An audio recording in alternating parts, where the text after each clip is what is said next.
नमस्कार दोस्तों, हमारी चैनल में आपका हार्दिक स्वागत है। आज हम सुन रहे हैं बड़ी मजेदार कहानी हनुमान चालीसा से भूत भागा बनी घटना।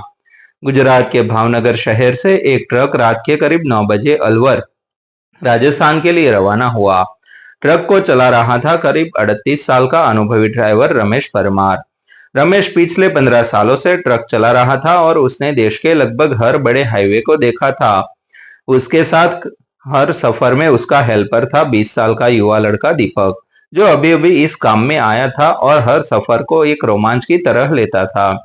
उस रात का मौसम कुछ अजीब था। आसमान में बादल थे लेकिन बारिश नहीं हो रही थी। हवा तेज चल रही थी और बीच बीच में बिजली चमक जाती थी, जिससे दूर तक फैले सुनसान रास्ते एक पल के लिए साफ दिखाई दे जाते थे।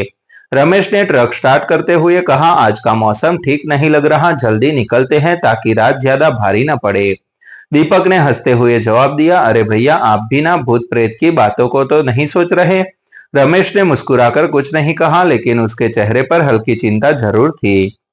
भावनगर से निकलकर ट्रक जैसे जैसे हाईवे पर बढ़ता गया, शहर की रोशनी पीछे छूटती गई और अंधेरा गहराता गया। रात के करीब 12 बजे वे गुजरात राजस्थान बॉर्डर के पास पहुंचे। सड़क अब लगभग खाली थी। इक्का दुक्का ट्रक ही नजर आ रहे थे। चारों तरफ जंगल जैसा इलाका था, ऊंचे ऊंचे पेड़, कहीं कहीं सूखी झाड़ियां और दूर तक फैली खामोशी। दीपक ने रेडियो ऑन किया, लेकिन अजीब बात यह थी कि कोई भी चैनल साफ नहीं आ रहा था। सिर्फ खड़खड़ाहट की आवाजें, जैसे कोई सिग्नल बीच में ही अटक रहा हो। उसने रेडियो बंद कर दिया और बोला, लगता है नेटवर्क भी डर गया इस रास्ते से। रमेश ने हल्की हंसी के साथ कहा, बस चुपचाप बैठ, जल्दी ये इलाका पार कर लेते हैं। करीब 1 बजे के आसपास जब वे एक घने जंगल वाले हिस्से से गुजर रहे थे, तभी अचानक ट्रक के आगे कुछ सफेद सा दिखाई दिया। रमेश ने तुरंत ब्रेक लगाया। ट्रक की हेडलाइट्स उस चीज पर पड़ी। वह एक औरत थी, सफेद साड़ी में, सड़क के बीचों बीच खड़ी। दीपक घबरा गया, भैया, ये इतनी रात को यहाँ क्या कर रही है? रमेश ने ध्यान से देखा। औरत का चेहरा साफ नहीं दिख रहा था, लेकिन वह बिल्कुल हिल नहीं रही थी। शायद किसी को मदद चाहिए, रमेश ने कहा, लेकिन उसकी आवाज में आत्मविश्वास कम और संदेह ज्यादा था। दीपक ने तुरंत कहा, नहीं भैया, मत रोको, कुछ ठीक नहीं लग रहा। लेकिन रमेश ने ट्रक धीरे धीरे आगे बढ़ाया और औरत के पास जाकर रोक दिया। जैसे ही ट्रक रुका, वह औरत धीरे धीरे उनकी तरफ तरफ मुड़ी। उसका चेहरा अजीब था, आंखें गहरी और खाली, होठों पर हल्की सी मुस्कान, लेकिन उसमें कोई गर्मजोशी नहीं थी। उसने धीरी आवाज में कहा, मुझे आगे तक छोड़ दो। रमेश और दीपक एक दूसरे को देखने लगे। कुछ सेकंड की खामोशी के बाद रमेश ने दरवाजा खोल दिया। आ जाओ। औरत ट्रक में चढ़ गई और पीछे वाली सीट पर बैठ गई। जैसे ही वह बैठी, ट्रक के अंदर का तापमान अचानक ठंडा हो गया। दीपक ने अपने हाथों को रगड़ा। भैया, एसी तो बंद है ना? रमेश ने बिना पीछे देखे कहा, हाँ बंद है। ट्रक फिर से चल पड़ा। कुछ मिनट तक सब खामोश रहा। फिर अचानक दीपक ने पीछे देखा और उसका चेहरा सफेद पड़ गया। भैया, उसकी आवाज कांप रही थी। क्या हुआ? रमेश ने पूछा। दीपक ने धीरे से कहा, वो वो औरत, उसकी आंखें। क्या वो हमें देख नहीं रही? वो खिड़की के बाहर देख रही है, लेकिन उसकी गर्दन उल्टी दिशा में है। रमेश के हाथ स्टीयरिंग पर कस गए। उसने हिम्मत करके रियर व्यू मिरर देखा, और जो उसने देखा, उसके उसके शरीर में सिहरन दौड़ गई। औरत की गर्दन सच में अस्वाभाविक तरीके से मुड़ी हुई थी। उसकी आंखें पूरी तरह काली थी और वह एकटक बाहर अंधेरे में देख रही थी। अचानक ट्रक के अंदर से एक अजीब सी हंसी गूंजने लगी, धीमी लेकिन एक डरावनी। दीपक चिल्लाया, भैया, ये इंसान नहीं, ये कुछ और है, ये कुछ और है। रमेश ने तुरंत ट्रक की स्पीड बढ़ा दी, लेकिन तभी ट्रक अपने आप धीरा होने लगा, जैसे किसी ने ब्रेक दबा दिया हो। ये क्या हो रहा है? रमेश ने घबराते हुए कहा। अचानक पीछे से वही आवाज आई, तुमने मुझे क्यों उठाया? अब तुम्हें मेरे साथ चलना होगा। अब दोनों की हालत खराब हो चुकी थी। दीपक रोने लगा, भैया कुछ करो, ये हमें मार देगी। उसी समय रमेश को अपनी माँ की बात याद आई, बेटा, कभी डर लगे तो हनुमान चालीसा पढ़ लेना, कोई भी बुरी शक्ति पास नहीं आएगी। रमेश ने कांपती आवाज में हनुमान चालीसा पढ़ना शुरू किया। श्री गुरु चरण सरोज रज, निज मन मुकुर सुधार। जैसे जैसे वह पढ़ता गया, ट्रक के अंदर का माहौल बदलने लगा। वह औरत जोर जोर से चीखने लगी, बंद कर ये, बंद कर। दीपक भी उसके साथ चालीसा दोहराने लगा। आवाज अब और तेज हो गई थी। औरत का चेहरा विकृत होने लगा, उसकी आंखें और बड़ी हो गई और वह तड़पने लगी। तुम बच नहीं पाओगे। लेकिन रमेश रुका नहीं, उसने पूरी ताकत से चालीसा पढ़ना जारी रखा। अचानक एक जोरदार झटका लगा, ट्रक अपने आप रुक गया। कुछ सेकंड के लिए सब कुछ शांत हो गया। दीपक ने धीरे धीरे पीछे देखा, सीट खाली थी, वो औरत गायब हो चुकी थी। दोनों कुछ देर तक वहीं जमे रहे। फिर रमेश ने धीरे से कहा, हम बच गए।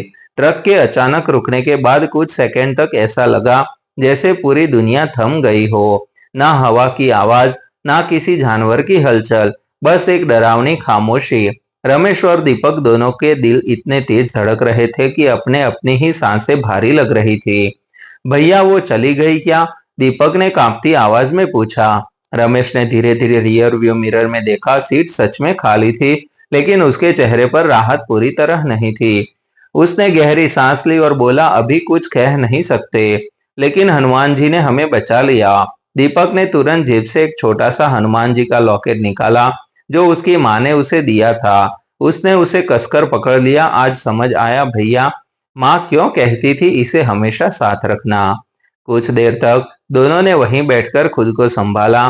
फिर रमेश ने ट्रक स्टार्ट करने की कोशिश की, लेकिन पहली बार में ट्रक स्टार्ट नहीं हुआ। दूसरी बार, तीसरी बार, और फिर अचानक इंजन गरजते हुए चालू हो गया। चलो यहाँ से जल्दी निकलते हैं, रमेश ने कहा और ट्रक को आगे बढ़ा दिया। लेकिन सफर अब भी आसान नहीं था। जैसे ही ट्रक कुछ किलोमीटर आगे बढ़ा, अचानक फिर वही अजीब सी ठंडक महसूस होने लगी। इस बार हवा और भी भारी लग रही थी। दीपक ने डरते हुए कहा, भैया फिर से वही एहसास हो रहा है। रमेश ने तुरंत हनुमान चालीसा दोबारा शुरू कर दी। उसकी आवाज में अब डर कम और विश्वास ज्यादा था। दीपक भी साथ बोलने लगा। अचानक ट्रक के आगे सड़क पर फिर वही सफेद साया दिखाई दिया, लेकिन इस बार वह दूर खड़ा था। जैसे ही ट्रक उसकी तरफ बढ़ा, वह साया धीरे धीरे पीछे हटने लगा और फिर अंधेरे में गायब हो गया। ये क्या था? दीपक ने हांफते हुए पूछा। रमेश ने कहा, ये वही शक्ति थी, लेकिन अब वो हमें छू नहीं सकती। हनुमान जी की शक्ति हमारे साथ है। करीब आधे घंटे बाद उन्हें एक ढाबा दिखाई दिया, जहां कुछ ट्रक पहले से खड़े थे। दोनों ने राहत की सांस ली और ट्रक वहीं रोक दिया।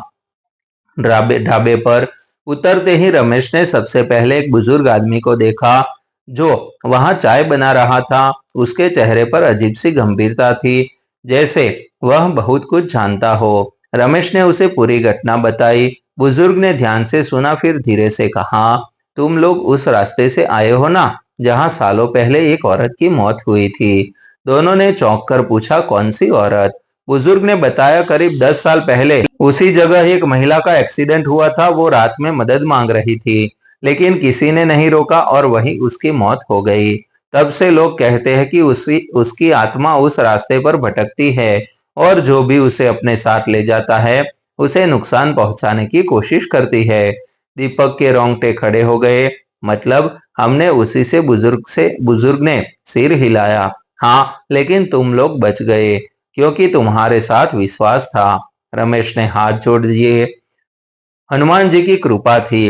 बुजुर्ग ने मुस्कुराते हुए कहा, बेटा ये सिर्फ कहानी नहीं है, ये सच है कि जब इंसान सच्चे मन से भगवान को याद करता है, तो कोई भी बुरी शक्ति उसका कुछ नहीं बिगाड़ सकती। उस रात रमेश और दीपक ने ढाबे पर ही आराम किया। दोनों के मन में अजीब डर था, लेकिन साथ ही एक गहरा विश्वास भी था कि उन्होंने कुछ ऐसा देखा जो हर किसी को नहीं देखता।